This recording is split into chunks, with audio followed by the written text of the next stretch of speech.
आज की इस वीडियो में हम डिस्कस करेंगे टॉप 4 स्टॉक को जो कि एफएमसीजी सेक्टर की होने वाले हैं। अब एफएमसीजी सेक्टर के यहाँ पर हम लोग इसलिए डिस्कस कर रहे हैं क्योंकि ये नंबर 4 सेक्टर्स में आता है इंडिया के। आपको मैं बता दूं, हम अपने चैनल पर सीरीज चला रहे हैं जिसमें हम टॉप मोस्ट सेक्टर के टॉप मोस्ट स्टॉक्स को यहाँ पर डिस्कस कर रहे हैं। और ये जो स्टॉक्स है बेसिकली लॉन्ग टर्म के स्टॉक्स होने वाले हैं, यानी कि कॉफी कैन इन्वेस्टिंग वाले जो सेक्टर्स हैं या फिर हम बोल सकते हैं स्टॉक्स हैं जिनको हम लॉन्ग टर्म के लिए इन्वेस्ट करके छोड़ दें, वैसे स्टॉक्स हम यहाँ पर डिस्कस कर रहे हैं। लार्ज कैप भी हैं, कुछ स्मॉल कैप है जो कि फंडामेंटली स्ट्रांग है और काफी ज्यादा पॉपुलर है। तो ऐसे स्टॉक्स को हम यहाँ पर डिस्कस कर रहे हैं। सो आज का हमारा जो सेक्टर है वो एफएमसीजी सेक्टर है, जिसको हम फास्ट मूविंग कंज्यूमर गुड्स भी बोलते हैं। जैसे कि आप सभी को पता है, डे टू डे लाइफ में हम जो भी प्रोडक्ट्स कंज्यूम करते हैं वो एफएमसीजी सेक्टर्स के अंदर या फिर हम एफएमसीजी कंपनीज के अंदर आते हैं। तो आज हम टॉप 4 एफएमसीजी के स्टॉक्स या फिर कंपनीज को डिस्कस करेंगे जिनमें अगर आप इन्वेस्ट करते हैं तो लॉन्ग टर्म में आपको बहुत अच्छे रिटर्न मिल सकते हैं इन कंपनीज से, क्योंकि आगे जाके आपको पता है जैसे जैसे इनकम्स बढ़ रही हैं, काफ़ी सारे लाइफस्टाइल में भी प्रोडक्टिविटी आ रही है और लोग बहुत सारे कंज्यूमर के जो गुड्स हैं यानी कि जो गुड्स हैं उनको अपने डे टू डे लाइफ में यूज़ कर रहे हैं, जिससे क्या हो रहा है, इन कंपनी का डायरेक्टली और इनडायरेक्टली बहुत ज़्यादा प्रॉफिट हो रहा है, जिसकी वजह से आगे जाके एफएमसीजी सेक्टर में मार्केट साइज जो है वो उनका बढ़ने वाला है एफएमसीजी सेक्टर का। अब आप देख सकते हैं यहाँ पर एफएमसीजी सेक्टर का जो 2030 तक एस्टिमेशन मार्केट साइज इंक्रीज हो सकता है वो $770 बिलियन तक हो सकता है। यानी कि जो यूएस बिलियन डॉलर है उसमें हम यहाँ पर एस्टिमेशन लगा रहे हैं तो $770 बिलियन तक हो सकता है। और आप देखेंगे अभी जो है वो मार्केट साइज जो है 2022 के अंदर था $440 बिलियन। तो 400 से सीधे 700 2023 में जा सकता है। तो एक बहुत बड़ी इन्वेस्टमेंट अपॉर्चुनिटी हमारे लिए ये सेक्टर लेकर आता है। सो बिना किसी देरी के हम यहाँ पर टॉप 4 स्टॉक्स को डिस्कस कर लेते हैं। साथ ही साथ ये कोई भी बाय सेल रिकमेंडेशन नहीं है, ये एजुकेशन पर्पज के लिए बनाई गई वीडियो है। सो पहले स्टॉक की तरफ चल लेते हैं जिसका नाम है गोदरेज कंपनी।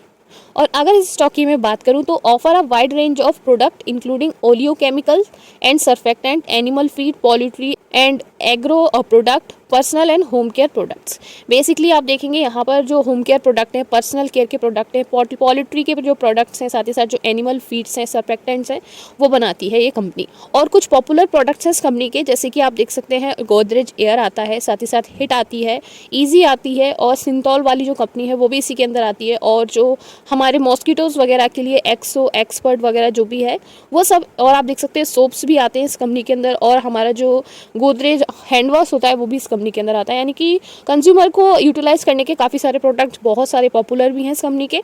सो कंपनी का पूरा नाम है गोदरेज कंज्यूमर प्रोडक्ट लिमिटेड। और अगर इस स्टॉक की बात करूं तो 1244 रुपये का ये स्टॉक है। और आप देखेंगे एक दिन में जो कंपनी है उसने 0.85% से अप गई है कंपनी एक दिन के अंदर। वहीं अगर ईयर टू डेट की मैं बात कर लूँ तो ईयर टू डेट में कंपनी ने ज़्यादा रिटर्न नहीं बनाए हैं, अभी तक 8.73% के रिटर्न बनाए हैं जनवरी, फरवरी और मार्च के अंदर।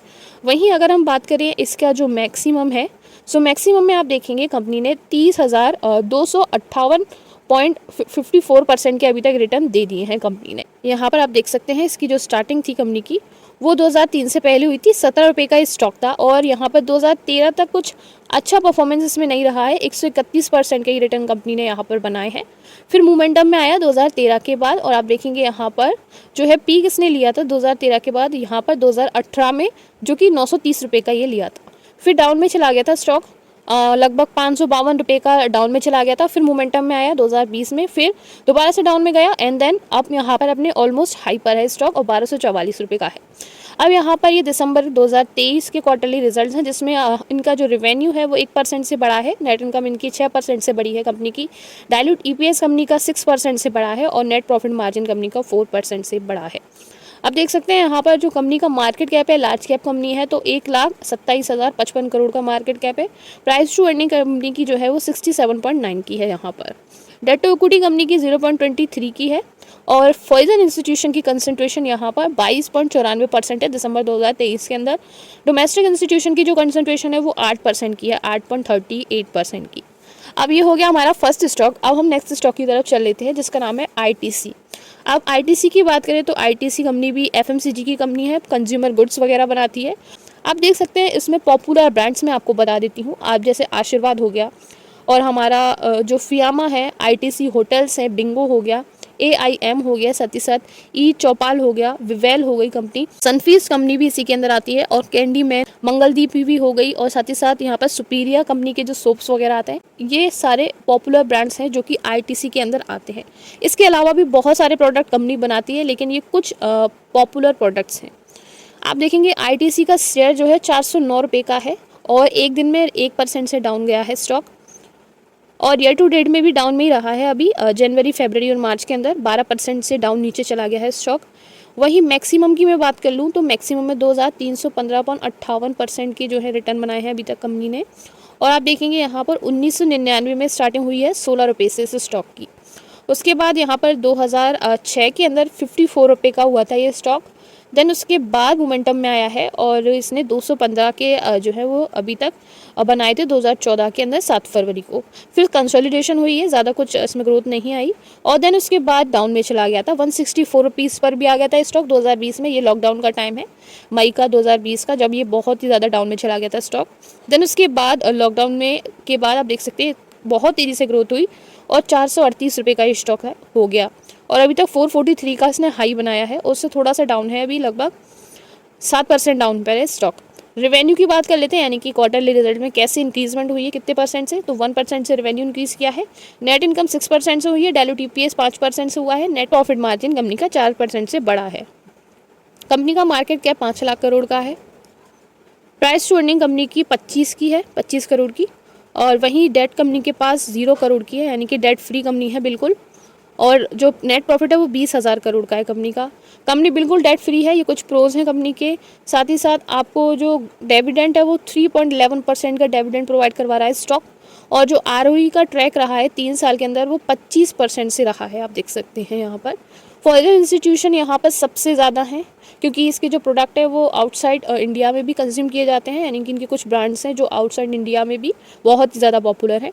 तो आप देख सकते हैं यहाँ पर 43.26 फॉरेन इंस्टीट्यूशन है सीधे, डोमेस्टिक यहाँ पर 41 है, और गवर्नमेंट यहाँ पर 0.04% है, पब्लिक यहाँ पर 14% की है। नेक्स्ट स्टॉक की तरफ चल लेते हैं, जिसका नाम है हिंदुस्तान यूनिलीवर लिमिटेड, जो कि 2388 रुपये का स्टॉक है। एक दिन में डाउन गया है, ये 1% से नीचे गया है, और ईयर टू डेट में कंपनी जो है यहाँ पर 10% से डाउन पर गई है। मैक्सिमम की बात कर लेते हैं, कंपनी ने मैक्सिमम में अभी तक 1338.55% के रिटर्न दे दिए हैं स्टॉक ने। और बात कर लेते हैं स्टार्टिंग की, तो इसकी स्टार्टिंग हुई थी हमारी 2004 से पहले की, और 2004 में ये स्टॉक 9 जनवरी को 211 रुपये पर ट्रेड कर रहा था। फिर उसके बाद कंसोलिडेट हुआ है 2011 तक 275 रुपीज़ तक ही रहा है स्टॉक। देन 2011 के बाद अच्छा मोमेंटम पकड़ा है 2017 तक 855.95 का, और आप देख सकते हैं। देन उसके बाद 2017 के बाद बहुत अच्छा पीक लिया है, और नंबर जो है हाई पर रहा है, और हाई में इसने 2746.65% के रिटर्न बनाए हैं स्टॉक ने, आप देख सकते हैं यहाँ पर। और अभी ऑल टाइम हाई से थोड़ा नीचे है, 9% डाउन में है स्टॉक। वहीं बात कर लेते हैं रेवेन्यू की, तो रेवेन्यू नेगेटिव में है 0.19% से।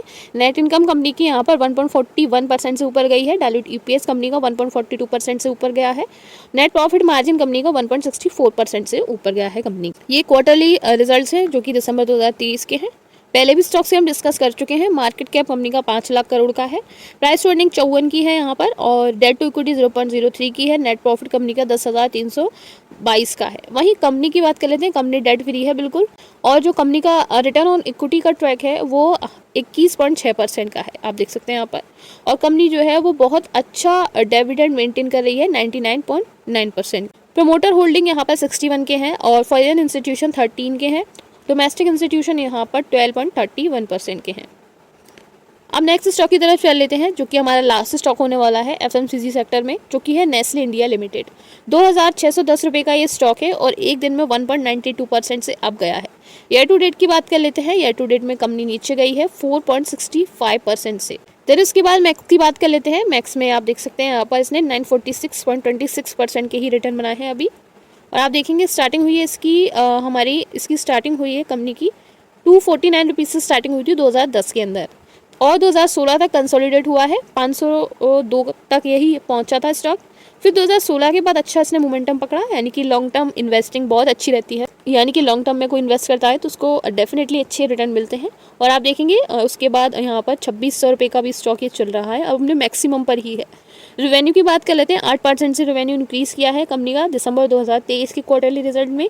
नेट इनकम कंपनी की 7% से बढ़ी है, और नेट प्रॉफिट मार्जिन नीचे चला गया है 1% से। ऑपरेटिंग इनकम यहाँ पर 25.43%। मार्केट कैप इसका है 2 लाख करोड़ का। वहीं प्राइस टू अर्निंग 83.9 की है इस कंपनी की। और यहाँ पर इसके पास डेट है 0.11% की। नेट प्रॉफिट है कंपनी का यहाँ पर 2,999 का। और कंपनी जो है वो ROE का ट्रैक की बात करूँ तो 3 साल में 110% से बढ़ी है। और कंपनी जो है डिविडेंड पे आउट दे रही है 78.6% का। प्रमोटर 62 के हैं कंपनी के। फॉरेन इंस्टीट्यूशन 12% के हैं। डोमेस्टिक इंस्टीट्यूशन 9% के हैं। पब्लिक यहाँ पर 15% की है। तो ये टॉप 4 स्टॉक्स हैं जो कि लॉन्ग टर्म के लिए बहुत अच्छे स्टॉक्स हैं FMCG सेक्टर के। So thank you so much for watching. ये कोई भी बाय सेल रिकमेंडेशन नहीं है, डेली एजुकेशन पर्पज़ के लिए बनाई जाने वाली वीडियो है। Thank you so much. मिलते हैं नेक्स्ट वीडियो में।